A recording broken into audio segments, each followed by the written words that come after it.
ऐसे ग्रंथ की चर्चा करने जा रहे हैं जिसका नाम है वाक्पदियम। लेकिन वाक्पदियम से पहले आप ये जान लीजिए कि भर्तृहरि की कितनी रचनाएं थी। अभी तक आपने यही पढ़ा कि वाक्पदियम और शतकत्रय 4 रचनाएं भर्तृहरि की मानी जाती हैं, जो कि ऐसा नहीं है। आइए चर्चा करते हैं वाक्पदियम के भर्तृहरि की रचनाओं का।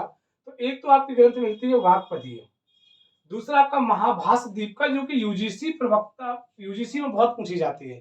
काफी जगह प्रवक्ता के सिलेबस में तो नहीं है, पर यूजीसी में बहुत बार पूछा गया है कि महाभाष्य पर दीपिका जो टीका लिखी गई है वो किसकी है। तो यहाँ पर एक चीज आप जान लीजिएगा, यहाँ पर 2 चीजें हैं। इन्होंने ब्रह्म को क्या माना है, और शब्द ब्रह्म और शब्द ब्रह्म, और एक ग्रंथ इनकी है धातु समीक्षा। शब्द धातु समीक्षा ये आपकी किसकी है, वेदांत की। वेदांत से संबंधित इसमें आपकी चीजें मिलेगी। और एक शतकत्रय के रचनाकार भी इन्हें कहा जाता है। किन्हें कहा जाता है, भर्तृहरि को। वाक्पदियम 3 कांडों पर विभक्त है।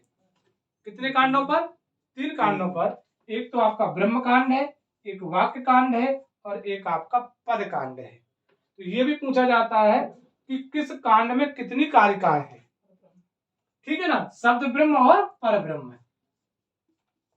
अब किस में, क्योंकि ब्रह्म कांड जो है हमको ये पढ़ना है, और किस कांड में कितनी, तो ब्रह्म कांड में कितनी कारिकाएं हैं, 156।